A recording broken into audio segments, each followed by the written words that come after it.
Today, I am explaining the movie 17 again, explaining every scene as it happens. Watch till the end, and please like, share, and subscribe if you enjoy this. The movie begins in 1986, where Mike O'Donnell is practicing for his big basketball game. His coach advises him to save his energy for the match, as a scout is coming to watch and a full scholarship is at stake if Mike performs well. Although the team is ready to head to the game, Mike insists they wait for their last teammate, Ned. The others are indifferent, as Ned is often the subject of jokes. When Ned finally arrives in a dress, the team teases him mercilessly. Mike's best friend Ned's awkward appearance doesn't help, but Mike is supportive. They head to the court, where the cheerleaders are performing. Mike joins in with enthusiasm until his girlfriend, Scarlett, shows up. She looks worried, and despite her reluctance, she eventually confides in Mike that she is pregnant. This news unsettles Mike, who can't concentrate on the game. He ignores the coaches and scouts' stares and rushes to be with Scarlett, assuring her that their baby will be his priority over college and the scholarship. In the present day, Mike is staying at Ned's place after being kicked out by Scarlett, and his children want nothing to do with him. His only hope is a promotion at work. However, when he arrives, he finds out the promotion was given to a new employee who has only been with the company for 2 months, despite Mike's 16 years of hard work and top performance. Feeling defeated, Mike visits his old high school basketball court, tossing the ball a few times before leaving. Mike stopped in the hallway, staring at a picture of his old basketball team when a janitor approached. The janitor recognized him and commented on how Mike, once a promising basketball star, now seemed to be stuck in the past. Mike lamented that things were better before and wished he could turn back time. The janitor repeatedly confirmed if Mike meant what he said, and Mike affirmed it each time. Just then, Mike's teenage daughter, Maggie, arrived with her friends and asked why he was at her school. Mike said they were going out for ice cream and told her to call her brother Alex. At the ice cream shop, filled with kids, Maggie showed her displeasure, mentioning she used to love this place when she was younger. His children mostly ignored him, focused on their own activities. After dropping them off at home, Mike returned to find Scarlett shredding his belongings in the yard. She was turning it into a space for her landscape design business. Scarlett expressed her frustration over Mike's 18 years of complaints about not going to college. After a heated argument, Scarlett's friend arrived and took her away. As Mike drove home in the rain, he saw a man about to jump off a bridge. It was the janitor, who smiled at Mike before jumping. Mike checked the water and saw a hand floating, then accidentally fell in himself. When he returned to Ned's house, covered in mud, he noticed he had become younger. He screamed, waking Ned, who mistook him for a thief and attacked. Despite Mike's attempts to prove his identity, Ned was skeptical until he stopped abruptly, holding a picture frame. Ned looked at the picture frame he picked up and saw a photo of himself and Mike at their high school graduation. He immediately noticed the resemblance between the person standing in front of him and his old friend in the picture.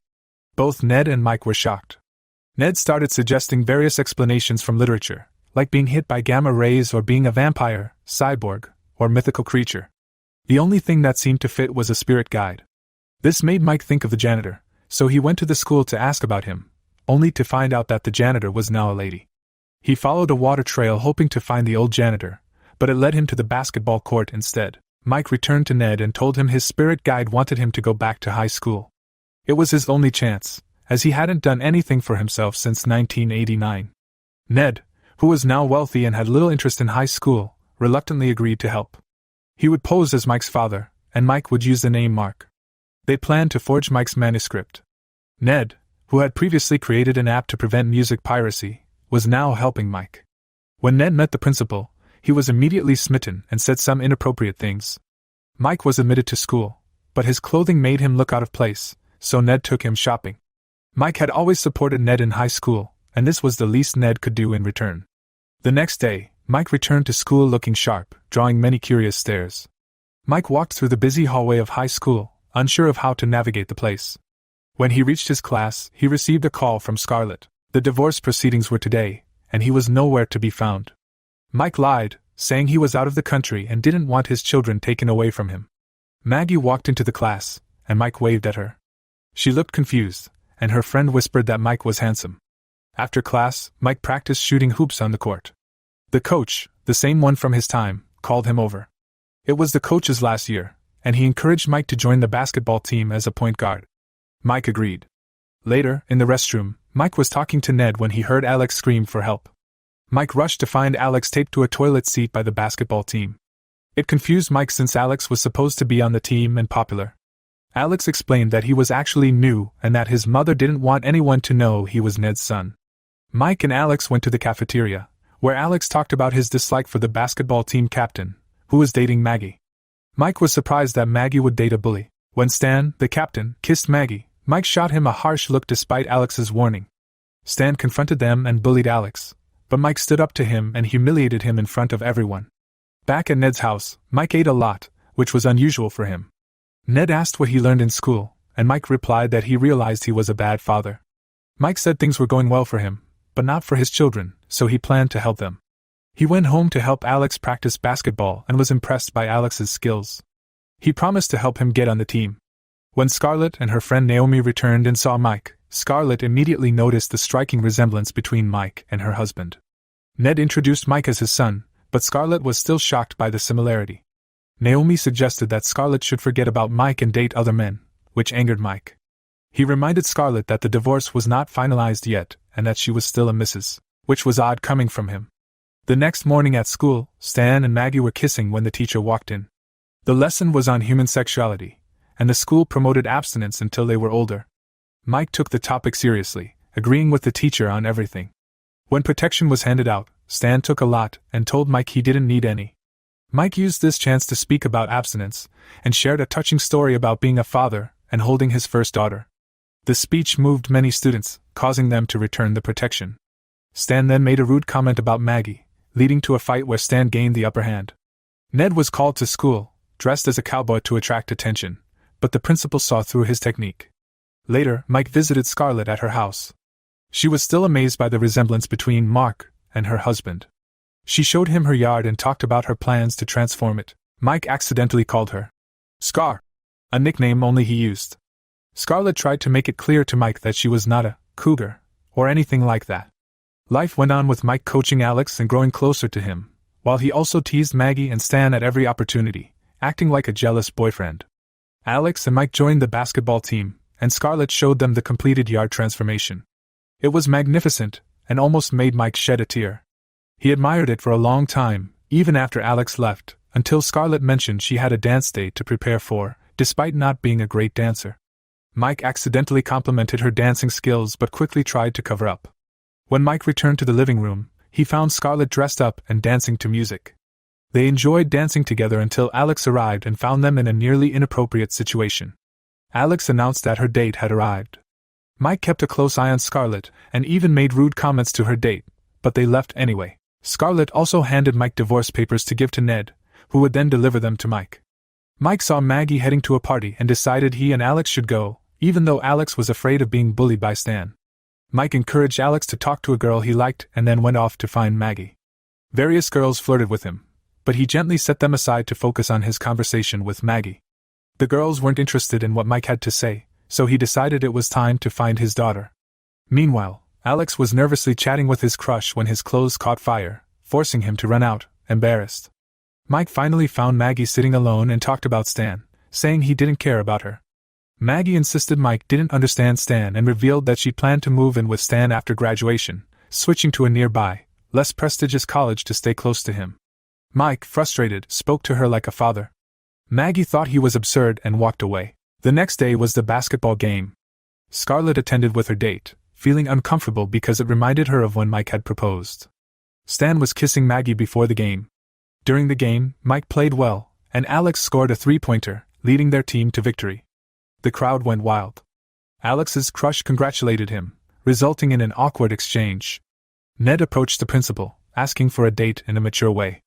Though the principal was initially unimpressed by his previous antics, she agreed after Ned promised free laptops for all students. Seeing this, Mike announced a victory party at his place. He found Maggie crying because Stan had dumped her after she refused to do things he wanted.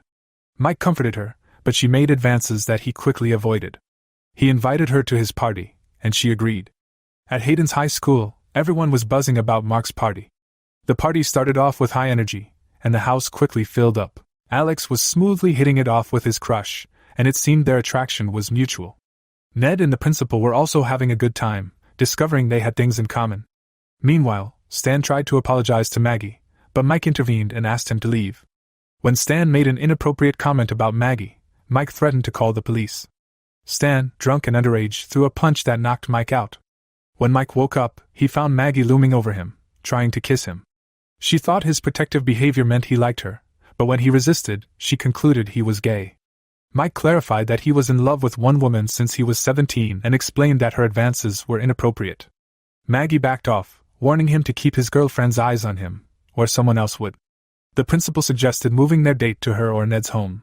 Scarlett, unable to reach Ned and worried it was past his curfew, arrived at the party. She was reassured by Mike that everything was fine and that Alex was about to have a girlfriend. Ned and the principal walked into the chaotic party, and it took the principal threatening to clear the place out before everyone left. She decided to leave because this wasn't the discreet relationship she wanted, which was why she didn't date student parents. Scarlett and Mike watched over Alex and his crush. Scarlett was proud of Alex for being a role model. Lost in the moment, Mike kissed Scarlett, but she slapped him and didn't listen to his explanation that he was her husband. Maggie and her friends saw this and each took turns slapping Mike. Later, Ned slapped Mike multiple times for ruining his chances with the principal. The next day, Ned was cleaning his messy house while Mike felt sour, thinking he had ruined his family. Ned reassured Mike that he had significantly helped his children and that it was time for him to move on. However, Mike wasn't ready to let go. He wanted his family back. Since the court proceedings were that day, Ned went with Mike to court. Although Ned claimed to have a law degree, he didn't say anything useful and was ushered out along with Mike. Mike shouted that he had a letter from him. Scarlett asked the judge if Mike could read it to her. Mike stylishly confessed his love for Scarlett in his supposed letter, but when he dropped it, he left. When Scarlett picked up the letter, she found it empty, and Mike's expression while reading it made her suspicious. Mike then threw himself into basketball, determined to get into college. He ignored the spirit guide and focused on the game. On game day, the coach told Mike that a scout was coming and that if he played well, he could earn a scholarship. Ned and the principal settled their differences, and Scarlett and Maggie were in the stands, with Alex as an extra. Mike started the game with a signature move that Scarlett recognized, but he dropped the game just like before and went after her, tossing the ball to Alex. The old janitor watched from the crowd and smiled. Mike suddenly transformed before he met Scarlett, and the movie ends with him apologizing, sealing it with affection and a twirl with his kids. Please like, share, and subscribe.